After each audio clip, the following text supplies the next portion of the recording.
Hi everyone, स्वागत आहे तुम्हा सर्वांचं परत एकदा आपल्या यूट्यूब चॅनलमध्ये। तर पहा, काल जो आहे तो आपला ग्रुप ए होता ना महाराष्ट्र स्टेटचा एमबीबीएस बीडीएसचा कॅप राऊंड 2, तर त्याचा रिझल्ट अनाउन्स होणार होता, पण सीईटी सेलने काल आणि आज कुठल्याही प्रकारे जे आहे ते रिझल्ट अनाउन्स केलेला नाही आहे आणि रिझल्ट जे आहे ते एक दिवस लेट झाला आहे। तर रिझल्टला एक दिवस लेट का झाला त्याचं स्पेसिफिक रिझन काय आहे, त्याचबरोबर जो काय समजा रिझल्ट येणार आहे आपला कॅप राऊंड 2 चा तो नेमका कधी येणार आहे, त्याचबरोबर जर समजा रिझल्ट लेट होत आहे तर जॉईनिंगसाठी एखादा दिवस वाढवून देणार की नाही देणार, तर याबद्दल तुमचे जे काय डाऊट आहे ना त्याबद्दल गव्हर्नमेंट ऑफ महाराष्ट्राने एक नवीन नोटीस जी आहे ती notice number 14 NEET UG 2024 MBBS BDS CAP round 2 च्या रिगार्डिंग दिलेली तुम्हाला दिसून येत आहे। 1/10/2024 ची तुम्हाला नवीन अपडेट दिसत आहे। तर पहा, या ठिकाणी आपला मेन टॉपिक हाच आहे की जी काय आपली कॅप राऊंड 2 ची अलॉटमेंट लिस्टची जी काय डेट आहे ना त्यांनी या ठिकाणी एक्सटेंड केलेली आहे। त्याचबरोबर लास्ट डेट ऑफ जॉईनिंग आहे ना एमबीबीएस बीडीएस कोर्सची राऊंड 2 साठी जर अलॉटमेंट झालं तर तुम्हाला ऍडमिशन करण्यासाठी जी लास्ट डेट होती ना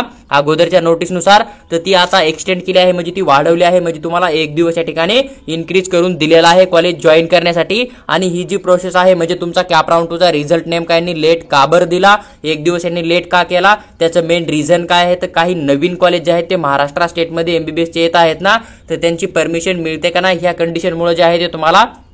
कॅप राऊंड 2 चा जो रिझल्ट आहे ना तो थोडा लेट येताना दिसून येत आहे। तर पहा, नवीन डेट काय आहे, तुम्हाला रिझल्ट कधी येणार आहे, त्याचबरोबर तुम्हाला जॉईनिंग करण्यासाठी कॅप राऊंड 2 ची डेट किती असणार आहे लास्ट, तर त्याबद्दल आपण सविस्तर चर्चा करूया। तुम्ही पूर्ण व्हिडिओ पहा, तुमचा प्रत्येक डाऊट या ठिकाणी 100% सॉल्व्ह होऊन जाईल। तर पहा, तुम्ही थोडं खाली बघितलं त्यांनी या ठिकाणी मेन्शन केलंय की जो काय एमबीबीएसचा होता टेक्निकल एरर मुळे जे आहे ते तुमचा सिलेक्शन लिस्ट आहे ना कॅप राऊंड 2 चा एमबीबीएस बीडीएस कोर्सचा जो की डिक्लेअर केला जाणार आहे 1/10/2024 ला आफ्टर 6 PM यांनी ठिकाणी हेच मेन्शन केलेलं आहे की काही नवीन कॉलेज पण येणार आहेत। एक रिझन आहे जे की रिझल्ट लेट झाला, त्याचबरोबर काही टेक्निकल प्रॉब्लेम होता, एरर होता, त्यामुळे तुमचा सिलेक्शन लिस्ट जो आहे ना कॅप राऊंड 2 चा एमबीबीएस बीडीएस कोर्सचा तो जवळपास 1/10/2024 ला संध्याकाळी 6 वाजल्याच्या नंतर तुम्हाला अनाउन्स केलेला दिसून येईल। त्याचबरोबर तुमचा रिझल्ट जो आहे तो एमबीबीएस बीडीएस ग्रुप ए चा कॅप राऊंड 2 चा लेट होत आहे, त्यामुळे तुम्हाला जे काय कॅप राऊंड 2 साठी लास्ट डेट ऑफ जॉईनिंग आहे ना एमबीबीएस बीडीएस ला ती जवळपास तुमची स्टेट काउन्सिलिंग मधून एक्सटेंड केली त्यांनी आणि 6/10/2024 संध्याकाळी 5:30 वाजेपर्यंत जे आहे ते तुम्ही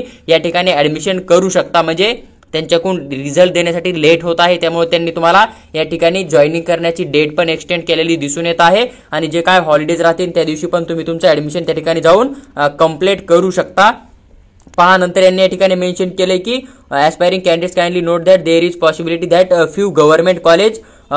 which are in process may be permitted admission for the academic year 2024-25 NMC before third round will be lead increase in overall intake capacity of MBBS course। यांनी मेन्शन केले की जो काय NMC च्या रूल नुसार जो काय थर्ड राऊंड राहील ना, तर थर्ड राऊंडच्या अगोदर जे आहे ते काही नवीन मेडिकल कॉलेज जे आहे ते महाराष्ट्र स्टेटमध्ये स्टार्ट होणार आहे ना, तर त्यांना परमिशन देण्यात येणार आहे। आता किती कॉलेज आहे याची कुठल्याही प्रकारे यांनी गोष्ट मेन्शन केलेली नाही। ओव्हरऑल इंटेक कॅपॅसिटी त्यांची नवीन स्टार्ट होणार आहे, म्हणजे जी काय त्यांची इंटेक कॅपॅसिटी राहील समजा 50 किंवा 100 ची, तर अशा इंटेकनं नवीन कॉलेज जे आहेत ते थर्ड राऊंडच्या अगोदर जे आहेत ते महाराष्ट्र स्टेटमध्ये येणार आहेत। जवळपास 8 गव्हर्नमेंट कॉलेजचं परमिशन बॅक आहे ना, तर ते 8 पैकी समजा काही कॉलेज येतील समजा आणि काही प्रायव्हेट कॉलेज पण होते ज्यांचं की परमिशन बॅक होतं, तर ते पण ऍड होऊ शकतात। त्यांनी हेच मेन्शन केलं आहे की थर्ड राऊंडच्या अगोदर जे आहे ते राज्यामध्ये काही नवीन कॉलेज पण येणार आहेत, त्याची पण पॉसिबिलिटीज आहे असं पण त्यांनी मेन्शन केलेलं आहे। आणि हे एक मेन पॉईंट होता की ह्याच गोष्टीमुळे राऊंड 2 चा जो आहे तो रिझल्ट लेट झाला, त्याचबरोबर टेक्निकल एरर पण त्यांनी मेन्शन केला आहे,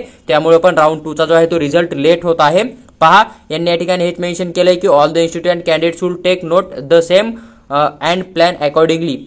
म्हणजे थर्ड राऊंडच्या अगोदर जे न्यू कॉलेज येणार आहे ना, त्यामुळे तुम्ही समजा कॉलेजला जॉईन करून थर्ड राऊंडला बेटरमेंटला पण जाऊ शकता। तर पहा, ह्या रिगार्डिंग एक नवीन सीईटी सेलनं नोटीस काढलेला होता, तर ती नोटीस मी तुमच्याबरोबर डिटेलमध्ये एक्सप्लेन करून शेअर केली आणि नवीन कॉलेज किती येणार आहेत, कोणते येऊ शकताय, तर ह्याबद्दल पण मी तुमच्याबरोबर फ्युचरमध्ये उद्या किंवा परवा अपडेट शेअर करण्याचा नक्की प्रयत्न करेल। त्यासाठी तुम्ही चॅनलला सबस्क्राईब करून आमच्यासोबत जोडून राहा, जेणेकरून फ्युचरमध्ये कोणतीही अपडेट असेल महाराष्ट्र स्टेट त्याचबरोबर ऑल ओव्हर इंडियामध्ये तुम्ही कुठं जरी ऍडमिशन करायचा विचार करत आहात ना, तरी ती पूर्ण काउन्सिलिंग प्रोसेस आम्ही एकदम फ्री ऑफ कॉस्टमध्ये छोट्याशा चॅनलवर एक्सप्लेन करून नक्की शेअर करू।